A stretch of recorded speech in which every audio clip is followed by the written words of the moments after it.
Pernah nggak sih kamu mikir, kok ada orang yang hidupnya kelihatan santai, tapi duitnya tetap jalan terus?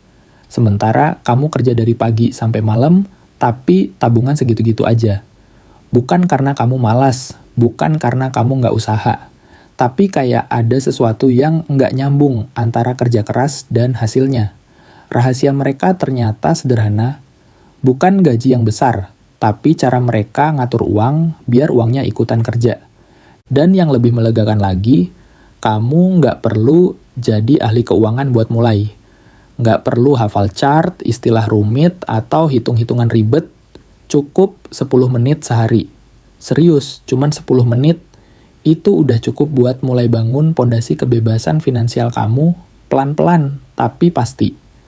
Karena investasi itu bukan soal jadi kayak cepat, tapi bikin hidup kamu lebih tenang, langkah kamu lebih ringan, dan masa depan kamu nggak lagi ditentukan oleh nasib, tapi oleh keputusan kecil yang kamu mulai hari ini. Pertama, ubah pola pikir. Investasi itu bukan buat orang kaya. Banyak orang masih punya mindset salah. Nanti aja investasi kalau udah banyak uang. Padahal yang benar justru kebalikannya. Investasi itu bukan aktivitas orang kaya, tapi cara orang biasa untuk jadi kaya. Bukan tunggu ada uang sisa. Justru investasi itu yang bikin kamu punya uang sisa di masa depan. Masalahnya, kalau nunggu uang lebih, seringnya nggak pernah ada, kan? Selalu ada aja yang muncul. Kebutuhan rumah, jajan anak, bensin, listrik, servis motor. Makanya prinsipnya sederhana. Mulai dulu, besar kecil belakangan. Contohnya gini. Kalau kamu investasi 500.000 per bulan di instrumen dengan return rata-rata 10% per tahun, dalam 10 tahun, hasilnya bisa lebih dari 100 juta. Itu bukan sulap, itu kekuatan compound. Jadi bukan soal kamu punya uang besar atau kecil, tapi soal kamu mulai atau enggak. Karena orang yang investasi sedikit tapi konsisten akan jauh lebih menang daripada orang yang nunggu banyak tapi nggak pernah mulai. Kedua, tentukan tujuan investasi, biar nggak tersesat di tengah jalan. Investasi tanpa tujuan itu sama aja kayak naik mobil tanpa arah. Mesin nyala, bensin jalan, tapi kamu nggak tahu mau sampai mana akhirnya, capek di tengah jalan dan berhenti. Makanya sebelum mulai investasi, tanya dulu ke diri sendiri.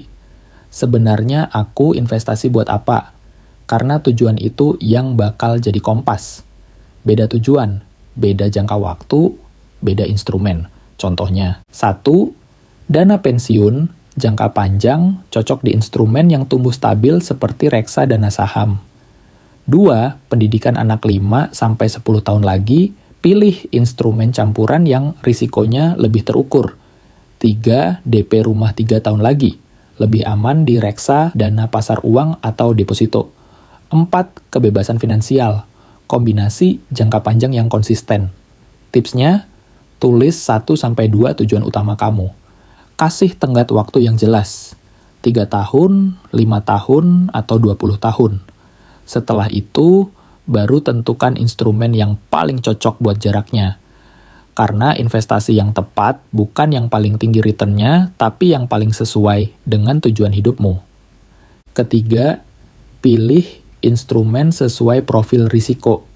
Jangan ikut-ikutan temen. Setiap orang punya tingkat kenyamanan yang beda-beda sama risiko.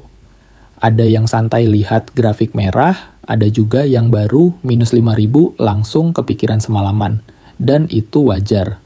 Investasi itu perjalanan personal, bukan lomba siapa yang paling berani. Kenali dulu profil risikomu, apakah konservatif, nggak suka lihat uang berkurang. Cocoknya, deposito, reksa, dana pasar uang. Apakah moderate, berani ambil risiko tapi tetap hati-hati. Cocoknya, reksa dana campuran, obligasi, atau agresif, nyaman dengan fluktuasi, pikirannya jangka panjang. Cocoknya, saham, reksa dana saham, kripto, dengan sangat berhati-hati. Kalau kamu masih baru, nggak perlu langsung lompat ke saham atau kripto dan berharap jadi kaya dalam semalam. Kalau udah nyaman, baru pelan-pelan naik kelas. Ingat, yang penting itu konsisten, bukan nekat. Keempat, gunakan strategi 10 menit sehari. Kecil, tapi konsisten. Banyak orang gagal investasi bukan karena nggak punya uang, tapi karena mikir investasi itu ribet, butuh waktu lama, dan harus ngerti ekonomi tingkat dewa. Padahal kuncinya justru di rutinitas kecil. Cukup luangkan 10 menit sehari. Serius, cuma 10 menit. Apa aja yang bisa kamu lakukan? Baca berita ekonomi 1-2 artikel. Cek pergerakan portofolio tanpa panik. Top up reksadana sedikit-sedikit. Pelajari satu konsep baru soal keuangan. Atur ulang alokasi biar tetap sesuai tujuan. Kecil? Iya. Tapi kalau dilakukan setiap hari, efeknya besar banget. Karena dalam investasi, yang menang bukan yang paling jago baca grafik, tapi yang paling disiplin menjaga kebiasaan. Kelima, hindari godaan investasi cepat kaya. Di luar sana banyak banget tawaran manis. Profit 30% sebulan. Modal kecil untung besar. Dijamin cuan tanpa risiko. Ingat, kalau ada yang kedengarannya terlalu indah untuk jadi kenyataan, 99% itu jebakan, bukan investasi. Investasi yang benar itu seperti menanam pohon. Hari ini tanam, besok belum berbuah. Tapi kalau sabar dan dirawat, hasilnya gede di masa depan. Kebebasan finansial itu maraton, bukan sprint. Kalau kamu tergoda jalan pintas, seringnya justru berakhir tersesat. Jadi pilih yang wajar, yang transparan, dan yang kamu ngerti. Karena uang kamu layak dijaga, bukan dipertaruhkan. Jadi mulai sekarang, jangan tunggu kaya baru investasi. Justru investasi itu cara supaya kamu bisa kaya dengan tenang. Luangkan 10 menit setiap hari untuk belajar, mengecek kondisi finansialmu, dan menanam sedikit demi sedikit untuk masa depanmu. Karena kenyataannya, waktu terbaik untuk mulai itu memang kemarin. Tapi waktu terbaik kedua adalah saat kamu akhirnya berani mulai hari ini. Pelan-pelan, nggak apa-apa. Yang penting kamu bergerak demi diri kamu di masa depan yang akan bilang, terima kasih sudah mulai.